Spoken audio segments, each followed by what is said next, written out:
Hello ಗೆಳೆಯರೆ, La Excellence IAS ಪ್ರಸ್ತುತಪಡಿಸುತ್ತಿರುವ March 28ರ ಕನ್ನಡದಲ್ಲಿ ದಿ ಎಂದು ಸುದ್ದಿ ವಿಶ್ಲೇಷಣೆಗೆ ತಮಗೆಲ್ಲರಿಗೂ ಸ್ವಾಗತ.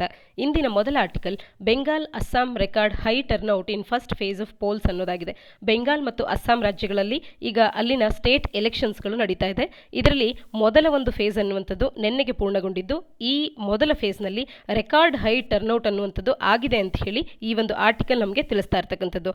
ಅಸ್ಸಾಂನಲ್ಲಿ 76.89% ವೆಸ್ಟ್ ಬೆಂಗಾಲ್ನಲ್ಲಿ 79.79% ಅಲ್ಲಿನ ವೋಟರ್ನ ಟರ್ನ್ಔಟ್ ಅನ್ನುವಂಥದ್ದು ಆಗಿರ್ತಕ್ಕಂಥದ್ದು. ಇದು ಹೈಯೆಸ್ಟ್ ರೆಕಾರ್ಡ್ ಅಂತ ಕೂಡ ಇಲ್ಲಿ ಈ ಆರ್ಟಿಕಲ್ ನಮಗೆ ತಿಳಿಸ್ತಾ ಇದೆ. ಆರ್ಟಿಕಲ್ನ ಹಿನ್ನೆಲೆಯಲ್ಲಿ ನಮಗೆ ನೆನಪಿರಬೇಕಾಗಿರುವಂಥ ಕೆಲವು ಅಂಶಗಳು ಅಂತ ಅಂದರೆ, ಈ ವರ್ಷ ಅಥವಾ ಇತ್ತೀಚೆಗೆ ಯಾವ ರಾಜ್ಯಗಳಲ್ಲಿ ಎಲೆಕ್ಷನ್ಸ್ ನಡೀತು ಅನ್ನುವಂಥದ್ದು ನಮಗೆ ಐಡಿಯಾ ಇದ್ದರೆ ಮೈನ್ಸ್ನಲ್ಲಿ ಉತ್ತರಗಳನ್ನು ಬರೆಯುವಾಗ ಕೆಲವು ವಿಚಾರಗಳಿಗೆ ನಮಗೆ ಕ್ಲಾರಿಟಿ ಇದ್ದಾಗುತ್ತೆ, ಅಥವಾ ಇದನ್ನೇ ನೇರವಾದಂಥ ಪ್ರಶ್ನೆಯಾಗೂ ಕೂಡ ಕೇಳಬಹುದಾಗಿರುತ್ತೆ. ಇದರಲ್ಲಿ ಯಾರು ವಿನ್ ಆದರೂ ಅಥವಾ ಯಾವ ಪಕ್ಷ ಗೌರ್ಮೆಂಟ್ ಫಾರ್ಮ್ ಮಾಡಿದೆ, ಈ ರೀತಿಯ ಅಂಶಗಳು ಕೂಡ ನಮಗೆ ಸ್ಪಷ್ಟವಾಗಿ ತಿಳಿದಿದ್ರೆ ಒಳಿತಾಗುತ್ತೆ. ಇನ್ನು ಈ ಎಲೆಕ್ಷನ್ಸ್ಗಳಲ್ಲಿ ಇವಿಎಮ್ಸ್ನ ವಿವಿಪ್ಯಾಟ್ಸ್ಗಳನ್ನು ಬಳಸಲಾಗಿದೆ. ಈ ಎಲೆಕ್ಟ್ರಾನಿಕ್ ವೋಟಿಂಗ್ ಮಿಷಿನ್ಸ್ಗಳನ್ನು ಮೊದಲ ಬಾರಿಗೆ ಭಾರತದಲ್ಲಿ ಯಾವ ವರ್ಷದಲ್ಲಿ ಬಳಕೆ ಮಾಡಲಾಯಿತು ಅನ್ನುವಂಥದ್ದನ್ನು ನೀವು ಕಮೆಂಟ್ ಸೆಕ್ಷನಲ್ಲಿ ಕಮೆಂಟ್ ಮಾಡಿ ತಿಳಿಸಿ. ಇವಿಎಂಗಳನ್ನು ಬಳಕೆ ಮಾಡೋದನ್ನು ಪ್ರಾರಂಭ ಮಾಡಿದ ನಂತರದಲ್ಲಿ ಬ್ಯಾಲೆಟ್ ಪೇಪರ್ಗಳನ್ನು ಈಗ ಅಸೆಂಬ್ಲಿ ಎಲೆಕ್ಷನ್ಸ್ಗಾಗಿರ್ಬೋದು ಅಥವಾ MP ಎಲೆಕ್ಷನ್ಸ್ಗಾಗಿರ್ಬೋದು ಬಳಸ್ತಾ ಇಲ್ಲ. ಇದರಿಂದಾಗಿ ನಮಗೆ ಸಾಕಷ್ಟು ಪೇಪರ್ನ ಉಳಿತಾಯ ಅನ್ನುವಂಥದ್ದಾಗುತ್ತೆ. ಇದು ಒಂದು ರೀತಿಯಾಗಿ ಎನ್ವಿರಾನ್ಮೆಂಟ್ ಫ್ರೆಂಡ್ಲಿ ಆಗಿರುವಂಥ ಒಂದು ವೋಟಿಂಗ್ ಮೆಥಡ್ ಆಗಿರ್ತಕ್ಕಂಥದ್ದು. ಎಲೆಕ್ಟ್ರಾನಿಕ್ ವೋಟಿಂಗ್ ಮೆಷಿನ್ಸ್ಗಳನ್ನು ಡೆವಲಪ್ಡ್ ಕಂಟ್ರೀಸ್ಗಳು ಕೂಡ ಅಳವಡಿಸಿಕೊಂಡಿದ್ದಾವೆ. ಅದೇ ನಿಟ್ಟಿನಲ್ಲಿ ನಾವು ಕೂಡ ನಡೀತಾ ಇರತಕ್ಕಂಥದ್ದು. ಇನ್ನು voter verifiable paper audit trial VVPAT ಅನ್ನುವಂಥದ್ದು ಇವಿಎಂಗಳಲ್ಲಿ ನಾವು ಹಾಕ್ತಿರ್ತಕ್ಕಂಥ ಒಂದು ವೋಟ್ ಏನಿದೆ, ಈ ವೋಟ್ ಅನ್ನುವಂಥದ್ದು ನಿಜವಾಗಿಯೂ ನಾವು ಯಾರಿಗೆ ಕೊಡ್ತಿದ್ದೇವೋ ಆ ವೋಟನ್ನು ಅಂಥವರಿಗೆ ದೊರೀತಿದ್ಯಾ ಅಂತ ಹೇಳಿ ನಮಗೆ, ಅಂದರೆ ವೋಟಿಂಗ್ ಯಾರು ಮಾಡ್ತಾರಲ್ಲ ಅಂಥವ್ರಿಗೆ ಒಂದು ಪ್ರೂಫ್ನ ರೀತಿಯಲ್ಲಿ ಈ ವಿವಿಪ್ಯಾಟ್ ಅನ್ನುವಂಥದ್ದು ಕನ್ಫರ್ಮ್ ಮಾಡೋದಕ್ಕೆ ಅನ್ನುವಂಥ ಕಾರ್ಯವನ್ನು ಮಾಡುತ್ತೆ. ಹಾಗಾಗಿ ಇವುಗಳ ಬಳಕೆ ಬಗ್ಗೆ ಮತ್ತು ಈ ಮಿಷಿನ್ಸ್ಗಳು ಯಾವ ಕಾರ್ಯವನ್ನು ಮಾಡುತ್ತೆ ಅಥವಾ ಇವಿಎಂಗಳ ಬಳಕೆಯನ್ನು ನಾವು ಯಾವಾಗ ಪ್ರಾರಂಭ ಮಾಡಿದ್ವಿ, ಇವೆಲ್ಲದರ ಅರಿವು ಇರಬೇಕಾಗುತ್ತೆ. ಇನ್ನು ಆರ್ಟಿಕಲ್ನ ಹಿನ್ನೆಲೆಯಲ್ಲಿ ಎಲೆಕ್ಷನ್ ಕಮಿಷನ್ ಆಫ್ ಇಂಡಿಯಾದ ಬಗ್ಗೆ ಮಾತನಾಡೋದಾದರೆ, ಎಲೆಕ್ಷನ್ ಕಮಿಷನ್ ಆಫ್ ಇಂಡಿಯಾ ಅನ್ನುವಂಥದ್ದು ನಮ್ಮ ಸಂವಿಧಾನದ ಅಡಿಯಲ್ಲಿರ್ತಕ್ಕಂಥ ಒಂದು ಬಹುಮುಖ್ಯವಾದಂಥ ಸಂಸ್ಥೆ ಆಗುತ್ತೆ. ಇದು ಸಾಂವಿಧಾನಿಕ ಸ್ಥಾನಮಾನವನ್ನು ಪಡೆದಿರೋದ್ರಿಂದ ಇದಕ್ಕೆ ಹೆಚ್ಚಿನ ಪ್ರಾಶಸ್ತ್ಯವನ್ನು ಭಾರತದಲ್ಲಿ ನೀಡಲಾಗುತ್ತೆ. ಯಾವುದೇ ಒಂದು ಸಂಸ್ಥೆ ಅನ್ನುವಂಥದ್ದು ನಮ್ಮ ಸಂವಿಧಾನದಲ್ಲಿ ಮೆನ್ಷನ್ ಆಗಿದ್ರೆ ಆ ಒಂದು ಸಂಸ್ಥೆಗಳಿಗೆ ಅಥವಾ ಆ ಒಂದು ಆಕ್ಟ್ ಲಾಸ್ಗಳಿಗೆ ಹೆಚ್ಚಿನ ಮಹತ್ವ ಅನ್ನುವಂಥದ್ದು ದೊರೆಯುತ್ತೆ. ಯಾವುದೇ ಒಂದು ಸಂಸ್ಥೆಯು ಸಾಂವಿಧಾನಿಕವಲ್ಲದೆ, ಅಂದರೆ ಸಂವಿಧಾನದಲ್ಲಿ ಅದರ ಉಲ್ಲೇಖ ಇಲ್ಲದೆ ಅದನ್ನು ಯಾವುದೋ ಒಂದು ಲಾನ ಮುಖಾಂತರವಾಗಿ ತಂದಾಗ ಅದನ್ನು ಸ್ಟ್ಯಾಟ್ಯುಟರಿ ಆರ್ಗನೈಸೇಷನ್ ಅಂತ ಗುರುತಿಸಲಾಗುತ್ತೆ ಮತ್ತು ಅದಕ್ಕೆ ಕಾನ್ಸ್ಟಿಟ್ಯೂಷನ್ ಆರ್ಗನೈಸೇಷನ್ಸ್ಗಳಿಗಿಂತ ಒಂದಷ್ಟು ಕಡಿಮೆ ಮಟ್ಟದ ಒಂದು ಇಂಪಾರ್ಟೆನ್ಸನ್ನು ನೀಡಲಾಗುತ್ತೆ. ಇನ್ನು ಯಾವುದೇ ಸಂಸ್ಥೆ ಸ್ಟ್ಯಾಟ್ಯುಟರಿ ಆರ್ಗನೈಸೇಷನ್ ಕೂಡ ಅಲ್ಲ ಮತ್ತು ಕಾನ್ಸ್ಟಿಟ್ಯೂಷನಲ್ಲಿ ಮೆನ್ಷನ್ ಆಗಿರ್ತಕ್ಕಂಥ ಆರ್ಗನೈಸೇಷನ್ ಕೂಡ ಅಲ್ಲ ಅಂತ ಅಂದಾಗ ಅಂತಹ ಸಂಸ್ಥೆಗಳು ಹೆಚ್ಚಿನ ಪ್ರಾಶಸ್ತ್ಯವನ್ನು ಪಡ್ಕೊಳ್ಳೋದಿಲ್ಲ ಅಂತಲೇ ಹೇಳ್ಬೋದಾಗುತ್ತೆ. ಇನ್ನು ಎಲೆಕ್ಷನ್ ಕಮಿಷನ್ನ ಬಗ್ಗೆ ಹೇಳೋದಾದರೆ, ಎಲೆಕ್ಷನ್ ಕಮಿಷನ್ ಆಫ್ ಇಂಡಿಯಾದ ಅಡಿಯಲ್ಲಿ 3 ಮಂದಿ ಎಲೆಕ್ಷನ್ ಕಮಿಷನರ್ಸ್ಗಳನ್ನು ನಾವು ಕಾಣಬಹುದಾಗುತ್ತೆ. ಅದರಲ್ಲಿ ಒಬ್ಬರು ಚೀಫ್ ಎಲೆಕ್ಷನ್ ಕಮಿಷನರ್ ಆಗಿರ್ತಾರೆ, ಇನ್ನಿಬ್ಬರು ಎಲೆಕ್ಷನ್ ಕಮಿಷನರ್ ಆಗಿರ್ತಾರೆ. ಎಲೆಕ್ಷನ್ ಕಮಿಷನ್ ಆಫ್ ಇಂಡಿಯಾ ಭಾರತದ ರಾಷ್ಟ್ರಪತಿಗಳಾಗಿರ್ಬೋದು, ಭಾರತದ ಎಲ್ಲ ಸಂಸದರಾಗಿರ್ಬೋದು ಮತ್ತು ಭಾರತದ ಎಲ್ಲ ರಾಜ್ಯಗಳ ಶಾಸಕರ ಕುರಿತಾದಂಥ ಚುನಾವಣೆಗಳನ್ನು ನಡೆಸಿಕೊಡುವಂಥ ಒಂದು ಜವಾಬ್ದಾರಿಯನ್ನು ಹೊತ್ತಿರ್ತಕ್ಕಂಥದ್ದು. ಮತ್ತು ಈ ಇಸಿ ಎಲೆಕ್ಷನ್ ಕಮಿಷನ್ ಅನ್ನುವಂಥದ್ದು ಪೋಲಿಂಗ್ ಡೇಟ್ಸ್ಗಳು ಯಾವಾಗಿರುತ್ತೆ ಮತ್ತು ಯಾವತ್ತಿನಿಂದ ಮಾಡೆಲ್ ಕೋಡ್ ಆಫ್ ಕಂಡಕ್ಟ್ ಅನ್ನುವಂಥದ್ದು ಜಾರಿಗೆ ಬರುತ್ತೆ ಮತ್ತು ಎಲೆಕ್ಷನ್ನಲ್ಲಿ ವಿನ್ನಂಗ್ ಆದಂಥವರನ್ನ ಇವರೇ ವಿನ್ನರ್ಸ್ ಅಂತ ಡಿಸೈಡ್ ಮಾಡಿ ಅದನ್ನು ಅನೌನ್ಸ್ ಮಾಡೋದು ಕೂಡ ಇಸಿಎ ಇದರ ಒಂದು ಜವಾಬ್ದಾರಿಯನ್ನು ಹೊಂದಿರುತ್ತೆ. ಇನ್ನು ಎಲೆಕ್ಷನ್ ಕಮಿಷನ್ ಬಗ್ಗೆ ನಾವು ಹೆಚ್ಚಿನದಾಗಿ ಡಿಸ್ಕಸ್ ಮಾಡ್ತಾ ಇರೋದ್ರಿಂದ ಎಲೆಕ್ಷನ್ ಕಮಿಷನರಿಗೆ ಎಷ್ಟು ವರ್ಷಗಳ ಅವಧಿಯವರೆಗೂ ಒಂದು ಟರ್ಮ್ ಅನ್ನುವಂಥದ್ದು ಇರುತ್ತೆ ಅನ್ನುವಂಥದ್ದನ್ನು ನೀವು ಕಮೆಂಟ್ ಸೆಕ್ಷನಲ್ಲಿ ಕಮೆಂಟ್ ಮಾಡಿ ತಿಳಿಸಿ. ಇದಿಷ್ಟು ಎಲೆಕ್ಷನ್ ಕಮಿಷನ್ ಆಫ್ ಇಂಡಿಯಾದ ವಿಚಾರವಾದರೆ, ಎಲೆಕ್ಷನ್ ಕಮಿಷನ್ ಅನ್ನ ಪ್ರತಿ ರಾಜ್ಯವೂ ಕೂಡ ಹೊಂದಿರುತ್ತೆ. ಈ ಎಲೆಕ್ಷನ್ ಕಮಿಷನ್ ರಾಜ್ಯದಲ್ಲಿ ಇರ್ತಕ್ಕಂಥದ್ದು ಏನು ಮಾಡುತ್ತೆ ಅಂದರೆ, ರಾಜ್ಯದ ಅಡಿಯಲ್ಲಿ ಬರುವಂಥ ಅರ್ಬನ್ ಲೋಕಲ್ ಬಾಡೀಸ್ಗಳೇನಿದೆ, ನಗರ ಸ್ಥಳೀಯ ಸಂಸ್ಥೆಗಳು ಮತ್ತು ಪಂಚಾಯತ್ ರಾಜ್ ಇನ್ಸ್ಟಿಟ್ಯೂಷನ್ಸ್ಗಳು, ಪಂಚಾಯತ್ ರಾಜ್ ವ್ಯವಸ್ಥೆ ಅಡಿಯಲ್ಲಿ ಜಿಲ್ಲಾ ಪಂಚಾಯತ್, ಗ್ರಾಮ ಪಂಚಾಯತ್ ಮತ್ತು ತಾಲೂಕ್ ಪಂಚಾಯತ್ ಇವುಗಳ ಎಲೆಕ್ಷನ್ಸ್ಗಳನ್ನು ನಡೆಸುವಂತ ಜವಾಬ್ದಾರಿಯನ್ನ ಸ್ಟೇಟ್ ಎಲೆಕ್ಷನ್ ಕಮಿಷನ್ ಅನ್ನುವಂಥದ್ದು ಹೊಂದಿರುತ್ತೆ. ಆರ್ಟಿಕಲ್ನ ಹಿನ್ನೆಲೆಯಲ್ಲಿ ಇವಿಎಂ ಅನ್ನ ಮೊದಲು ಯಾವಾಗ ಬಳಕೆ ಮಾಡಿದ್ದು ಮತ್ತು ಎಲೆಕ್ಷನ್ ಕಮಿಷನರ್ಸ್ಗಳ ಟರ್ಮ್ ಏನು ಅನ್ನುವಂಥದ್ದನ್ನು ನೀವು ಕಮೆಂಟ್ ಸೆಕ್ಷನಲ್ಲಿ ಕಮೆಂಟ್ ಮಾಡಿ ತಿಳಿಸಿ. ಮುಂದಿನ article COVID-19 caste the shadow over Haridwar Kumbh Mela ಅನ್ನೋದಾಗಿದೆ. ಹರಿದ್ವಾರದಲ್ಲಿ ನಡೀತಾ ಇರ್ತಕ್ಕಂಥ ಕುಂಭಮೇಳಕ್ಕೆ ಕೋವಿಡ್-19ನಿಂದಾಗಿ ತೊಂದರೆ ಆಗ್ತಿರುವಂಥದ್ದನ್ನು ಈ ಆರ್ಟಿಕಲ್ ನಮಗೆ ತಿಳಿಸ್ತಾ ಇರ್ತಕ್ಕಂಥದ್ದು. ಕೋವಿಡ್-19 ಅನ್ನುವಂಥದ್ದು ಹೆಚ್ಚಿನದಾಗಿ ಹರಡ್ತಾ ಇರುವಂಥ ಹಿನ್ನೆಲೆಯಲ್ಲಿ ಸೆಕೆಂಡ್ ವೇವ್ ಆಫ್ ಇನ್ಫೆಕ್ಷನ್ಸ್ ಹೆಚ್ಚಾಗದಂತೆ ತಡೆಯೋದಕ್ಕೆ ಈ ಕುಂಭಮೇಳದ ಸಂದರ್ಭದಲ್ಲಿ ಸಾಕಷ್ಟು ಮೆಷರ್ಸ್ಗಳನ್ನು ತಗೊಳ್ಬೇಕು ಅನ್ನುವಂತೆ ಉತ್ತರಾಖಂಡ್ ರಾಜ್ಯ ಸರ್ಕಾರಕ್ಕೆ ಕೇಂದ್ರ ಸರ್ಕಾರ ಒಂದು ಸೂಚನೆಗಳನ್ನು ನೀಡಿರ್ತಕ್ಕಂಥದ್ದು. ಈ ಹಿನ್ನೆಲೆಯಲ್ಲಿ ಈ ಆರ್ಟಿಕಲ್ ಅನ್ನು ಡಿಸ್ಕಸ್ ಮಾಡ್ತಾ ಇರುವಂಥದ್ದು. ಯುನೆಸ್ಕೋದ ಇಂಟ್ಯಾಂಜಿಬಲ್ ಕಲ್ಚರಲ್ ಹೆರಿಟೇಜ್, ಇಂಟ್ಯಾಂಜಿಬಲ್ ಅಂದಾಗ ಅದು ನಾವು ಫಾಲೋ ಮಾಡ್ಕೊಂಡು ಬಂದಿರತಕ್ಕಂಥ ಒಂದು ಸಂಸ್ಕೃತಿ ಆಗಿರ್ಬೋದು ಅಥವಾ ನಮ್ಮ ಹಬ್ಬ ಆಗಿರ್ಬೋದು, ಆಚರಣೆಗಳಾಗಿರ್ಬೋದು, ಇವುಗಳನ್ನು ನಾವು ಇಂಟ್ಯಾಂಜಿಬಲ್ ಅಂತ ಕರಿತೇವೆ. ಯಾಕೆಂದರೆ ಅವುಗಳನ್ನು ನಾವು ಮುಟ್ಟೋದಕ್ಕೆ ಸಾಧ್ಯ ಆಗಲ್ಲ. ಈ ಹಬ್ಬ ಆಚರಣೆಗಳಿಗೆ ಅಥವಾ ನಮ್ಮ ಈ ನಾವೇನು ಫಾಲೋ ಮಾಡ್ತೀವಿ ಈ ಸಂಸ್ಕೃತಿಗೆ, ಇದಕ್ಕೆ ಒಂದು ಫಿಸಿಕಲ್ ಪ್ರೆಸೆನ್ಸ್ ಅನ್ನುವಂಥದ್ದು ಇರೋದಿಲ್ಲ. ಈ ಕಾರಣಕ್ಕಾಗಿ ಇದನ್ನು ನಾವು ಇಂಟ್ಯಾಂಜಿಬಲ್ ಕಲ್ಚರಲ್ ಹೆರಿಟೇಜ್ ಅಂತ ಹೇಳಿ ಕರೆಯುವಂಥದ್ದು. ಇನ್ನು ಕುಂಭಮೇಳ ಅನ್ನುವಂಥದ್ದನ್ನು ನಾವು ಅಲ್ಲಿ ಎಷ್ಟರ ಮಟ್ಟಿಗೆ ಗ್ಯಾದರಿಂಗ್ ಆಗುತ್ತೆ ಜನಗಳದ್ದು ಅಂದಾಗ, largest peaceful congregation on the earth ಅಂತಾನೆ ಇದನ್ನು ಕರೆಯಲಾಗುತ್ತೆ. ನೆಲದ ಮೇಲೆ ಅಥವಾ ಭೂಮಿಯ ಮೇಲೆ ನಡೆಯುವಂಥ ಒಂದು ಲಾರ್ಜೆಸ್ಟ್ ಶಾಂತಿಯುತವಾದಂಥ ಜನಗಳ ಕಾಂಗ್ರಿಗೇಷನ್ ಈ ಕಾರ್ಯಕ್ರಮ ಆಗಿರುತ್ತೆ. ಕುಂಭಮೇಳ ಅನ್ನುವಂಥದ್ದು ಭಾರತದಲ್ಲಿ 4 ಪವಿತ್ರ ಸ್ಥಳಗಳಲ್ಲಿ ನಡೆಯುತ್ತೆ. ಈ 4 ಸ್ಥಳಗಳಲ್ಲಿ 4 ನದಿಗಳ ದಂಡೆಯಲ್ಲಿ ಇದು ನಡೆಯುವಂಥದ್ದು.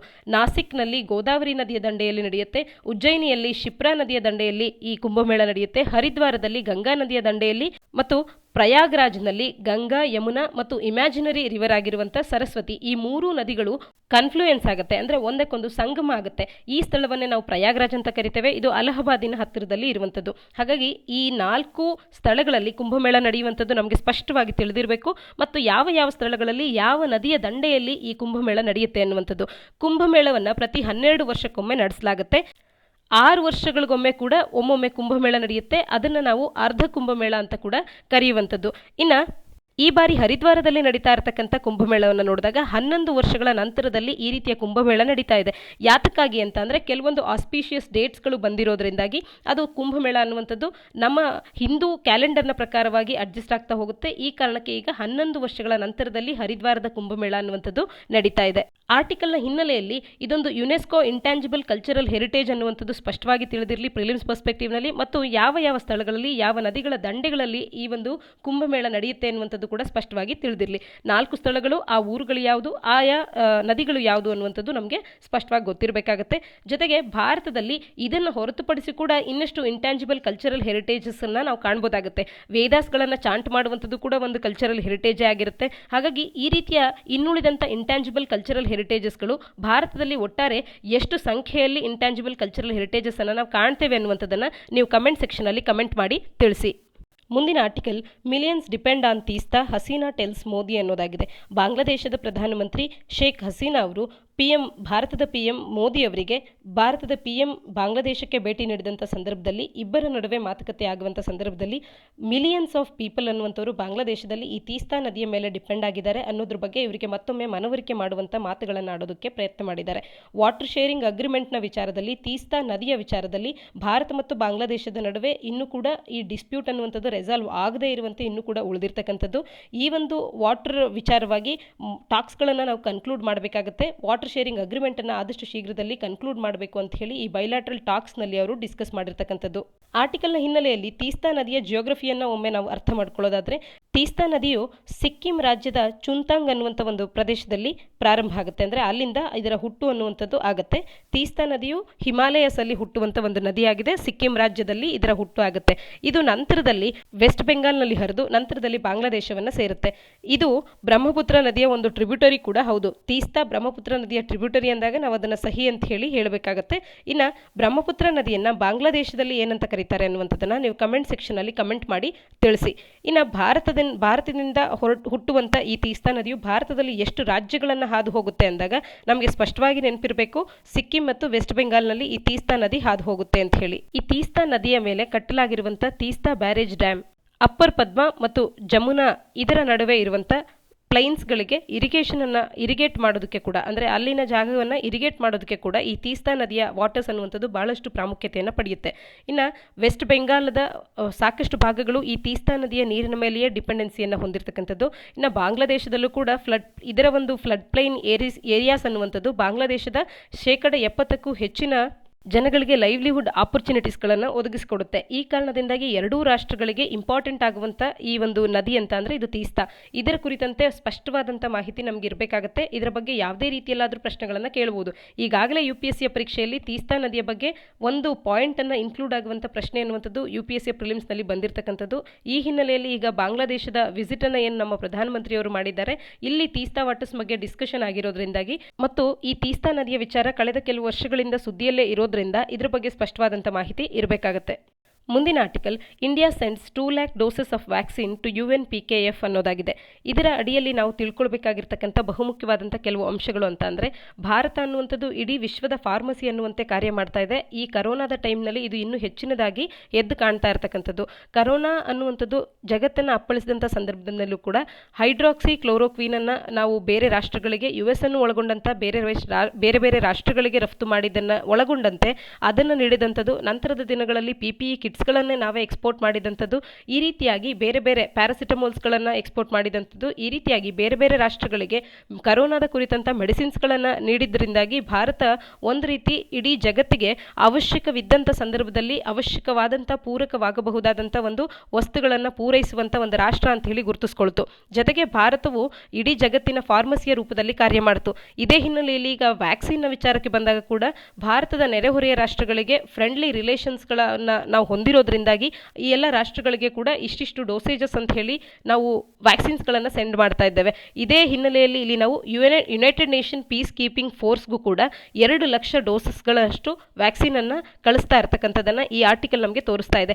ಇದರಿಂದಾಗಿ ಭಾರತ ಎಷ್ಟರ ಮಟ್ಟಿಗಿನ ಒಂದು ಕಮಿಟ್ಮೆಂಟನ್ನು ನಾವು ತೋರಿಸ್ತಾ ಇದ್ದೇವೆ. ಡೊಮೆಸ್ಟಿಕ್ ಸಿಚುಯೇಷನನ್ನು ನಾವು ಗಮನದಲ್ಲಿ ಇಟ್ಟುಕೊಂಡು ಕೂಡ, ಅಂದರೆ ನಮಗೆ ಡೊಮೆಸ್ಟಿಕ್ ಪರ್ಪಸ್ಸಿಗೆ ನಮಗೆ ವ್ಯಾಕ್ಸಿನ್ಸ್ಗಳ ಡೋಸೇಜ್ ಅನ್ನುವಂಥದ್ದು ಹೆಚ್ಚಿನದಾಗಿ ಬೇಕಿದ್ದು ಕೂಡ ಈ ಡೊಮೆಸ್ಟಿಕ್ ಸಿಚುಯೇಷನ್ ಅನ್ನುವಂಥದ್ದನ್ನು ನಾವು ದೃಷ್ಟಿಯಲ್ಲಿ ಇಟ್ಕೊಂಡು ಕೂಡ ಈ ದೃಷ್ಟಿಯಲ್ಲಿ ಇಟ್ಕೊಂಡಾಗ ನಮ್ಮ ಎಕ್ಸ್ಪೋರ್ಟ್ಸನ್ನು ನಾವು ಕಟ್ ಮಾಡಬೇಕಾಗುತ್ತೆ.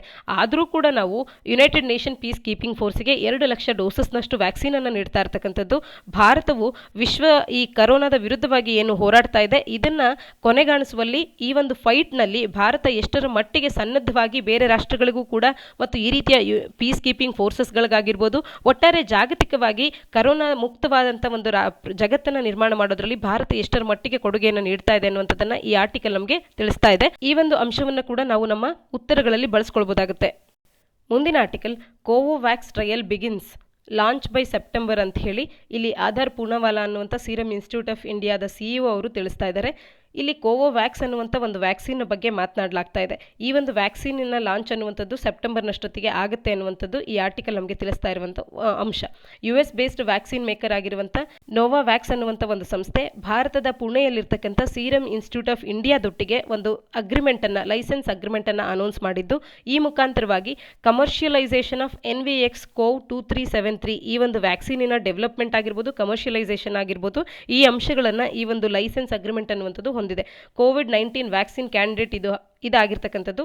ಲೋ ಮತ್ತು ಮಿಡಲ್ ಇನ್ಕಮ್ ಕಂಟ್ರೀಸ್ಗಳಿಗೆ, ಭಾರತದಂಥ ಕಂಟ್ರೀಸ್ಗಳಿಗೆ NVX CoV 2373 ಅನ್ನುವಂಥ ಈ ಒಂದು ವ್ಯಾಕ್ಸಿನ್ ಕ್ಯಾಂಡಿಡೇಟ್ ಅನ್ನುವಂಥದ್ದು ಬಹುಮುಖ್ಯವಾಗಿ ಬಳಕೆಯಾಗುತ್ತೆ. ಇದರ ಓವರಾಲ್ ಎಫಿಕಸಿ ಅನ್ನುವಂಥದ್ದು ಈಗಾಗಲೇ 89% ಅಂತ ಹೇಳಿ ಪ್ರೂವ್ ಆಗಿದೆ. ಸೆಪ್ಟೆಂಬರ್ 2021 ಇದನ್ನು ನಾವು ಲಾಂಚ್ ಮಾಡಬಹುದು ಅನ್ನುವಂಥದ್ದನ್ನು ಇಲ್ಲಿ ತಿಳಿಸಲಾಗ್ತಾ ಇದೆ. ಆರ್ಟಿಕಲ್ನ ಹಿನ್ನೆಲೆಯಲ್ಲಿ ಸದ್ಯಕ್ಕೆ ಭಾರತದಲ್ಲಿ ಯಾವ ವ್ಯಾಕ್ಸಿನ್ಸ್ಗಳ ಡೋಸೇಜಸ್ ಅನ್ನು ನೀಡಲಾಗ್ತಾ ಇದೆ ಅನ್ನುವಂಥದ್ದನ್ನು ನೀವು ಕಮೆಂಟ್ ಸೆಕ್ಷನಲ್ಲಿ ಕಮೆಂಟ್ ಮಾಡಿ ತಿಳಿಸಿ. ಮುಂದಿನ ಆರ್ಟಿಕಲ್ ಇದು ಭಾರತದ ಜುಡಿಷಿಯರಿ ಸಿಸ್ಟಮ್ಗೆ ಕುರಿತಾದಂಥ 2 ಆರ್ಟಿಕಲ್ಸ್ಗಳನ್ನು ಒಟ್ಟಿಗೆ ನಾವು ನೋಡೋಣ. ಇಲ್ಲಿ ಬೆಟರ್ ಜುಡಿಷಿಯಲ್ ಇನ್ಫ್ರಾಸ್ಟ್ರಕ್ಚರ್ ಅನ್ನುವಂಥದ್ದು ಭಾರತಕ್ಕೆ ಅವಶ್ಯಕತೆ ಇದೆ ಅಂತ ಹೇಳಿ ಇನ್ನೇನು ಭಾರತದ CJI ಆಗಿ 48ನೇ ಚೀಫ್ ಜಸ್ಟಿಸ್ ಆಫ್ ಇಂಡಿಯಾ ಆಗಿ ಇನ್ನೇನು ಅವರು ಓತು ಸ್ವೀಕರಿಸಲಿದ್ದಾರೆ. ಜಸ್ಟಿಸ್ ರಮಣ ಅವರು ಭಾರತದ ಜುಡಿಷಿಯಲ್ ಇನ್ಫ್ರಾಸ್ಟ್ರಕ್ಚರನ್ನು ಹೆಚ್ಚುಗೊಳಿಸಬೇಕು ಅನ್ನೋದ್ರ ಬಗ್ಗೆ ಮಾತನಾಡ್ತಾ ಇದ್ದಾರೆ.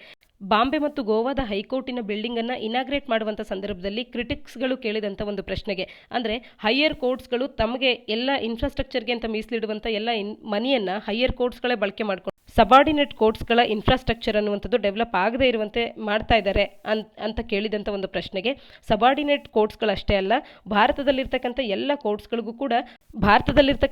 ಕೋರ್ಟ್ಸ್ಗಳಿಗೂ ಜುಡಿಷಿಯಲ್ ಇನ್ಫ್ರಾಸ್ಟ್ರಕ್ಚರ್ ಡೆವಲಪ್ ಆಗಬೇಕಾಗಿರ್ತಕ್ಕಂಥ ಒಂದು ನೀಡ್ ಅನ್ನುವಂಥದ್ದು ಈಗಿದೆ. ಅದೊಂದು ರೀತಿಯ ನೀಡ್ ಆಫ್ ದಿ ಹವರ್ ಅಂತಲೇ ಹೇಳ್ಬೋದು. ಇದಕ್ಕಾಗಿ ನ್ಯಾಷನಲ್ ಜುಡಿಷಿಯಲ್ ಇನ್ಫ್ರಾಸ್ಟ್ರಕ್ಚರ್ ಕಾರ್ಪೊರೇಷನ್ ಒಂದನ್ನೇ ಪ್ರಾರಂಭ ಮಾಡಬೇಕಾಗುತ್ತೆ. ಈ ಮೂಲಕ ಒಂದು ಡ್ರಾಸ್ಟಿಕ್ ಆಗಿ ಜುಡಿಷಿಯಲ್ ಇನ್ಫ್ರಾಸ್ಟ್ರಕ್ಚರನ್ನು ಅಕ್ರಾಸ್ ದಿ ಕಂಟ್ರಿ ಇಂಪ್ರೂವ್ ಮಾಡುವಂಥದ್ದು ನಮ್ಮ ಮುಂದೆ ಇರ್ತಕ್ಕಂಥ ಒಂದು ಬಹುಮುಖ್ಯವಾದಂಥ ಅಂಶ ಅಂತ ಹೇಳ್ತಾ ಇದ್ದಾರೆ.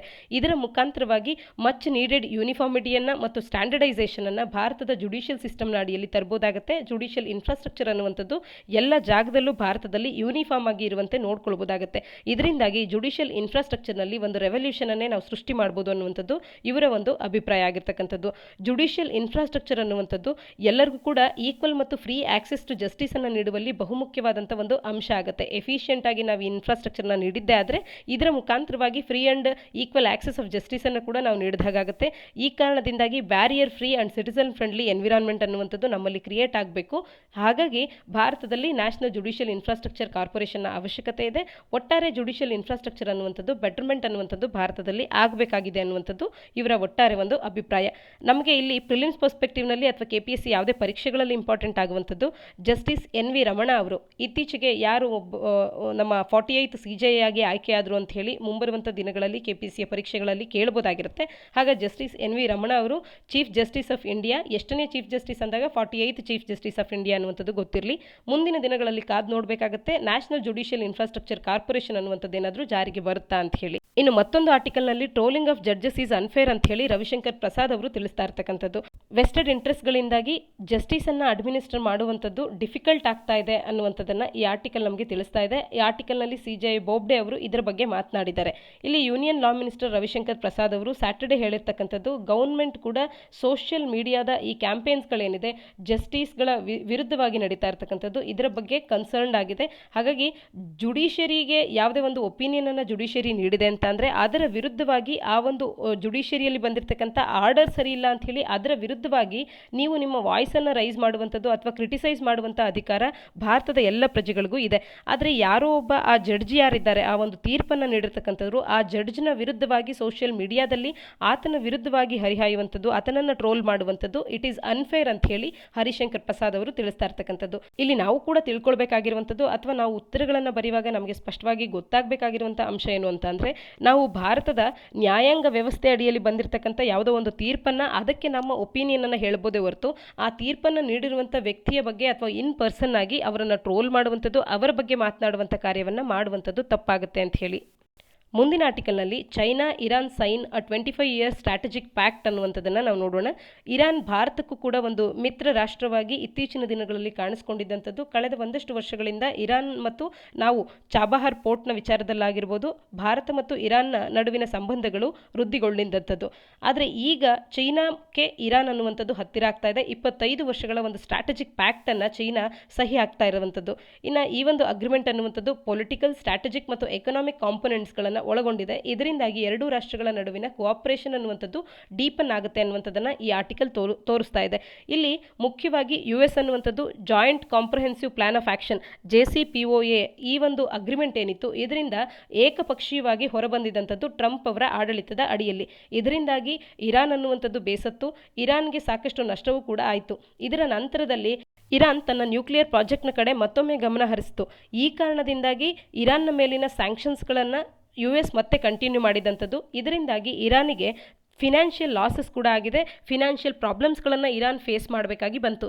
ಈಗ ಅಮೆರಿಕ ಮತ್ತು ಚೀನಾದ ನಡುವಿನ ಸಂಬಂಧಗಳು ಒಂದಷ್ಟು ಕೂಡ ಸರಿ ಇಲ್ಲದ ಕಾರಣದಿಂದಾಗಿ ಚೀನಾ ಇರಾನ್ ಎರಡೂ ರಾಷ್ಟ್ರಗಳು ಸೇರಿ 25 ವರ್ಷಗಳ ಒಂದು ಸ್ಟ್ರಾಟಜಿಕ್ ಪ್ಯಾಕ್ಟನ್ನು ಸಹಿ ಆಗ್ತಾ ಇದೆ. ಹಾಗಾಗಿ ಅಮೆರಿಕದ ವಿರುದ್ಧವಾಗಿ ಈ ಎರಡೂ ರಾಷ್ಟ್ರಗಳು ಕಾರ್ಯ ಮಾಡುವಂಥ ಒಂದು ಪ್ಯಾಕ್ಟ್ ಆಗಿ ಇದು ಕಾರ್ಯ ಮಾಡುತ್ತಾ ಅನ್ನುವಂಥದ್ದನ್ನು ನಾವು ಮುಂದಿನ ದಿನಗಳಲ್ಲಿ ಕಾದು ನೋಡಬೇಕಾಗತ್ತೆ. ಮುಂದಿನ article new species of red algae seen in west south east Indian coast ಅನ್ನೋದಾಗಿದೆ. ಇಲ್ಲಿ ಹೊಸದಾದಂಥ ಯಾವುದೇ ಸ್ಪೀಸೀಸ್ನ ಬಗ್ಗೆ ಮಾಹಿತಿ ಬಂದಾಗ ಪ್ರಿಲಿಮ್ಸ್ ಪರ್ಸ್ಪೆಕ್ಟಿವ್ನಲ್ಲಿ ಅದು ಇಂಪಾರ್ಟೆಂಟ್ ಆಗುತ್ತೆ. ಈ ಹಿನ್ನೆಲೆಯಲ್ಲಿ ಈ ಆರ್ಟಿಕಲನ್ನು ಡಿಸ್ಕಸ್ ಮಾಡೋಣ.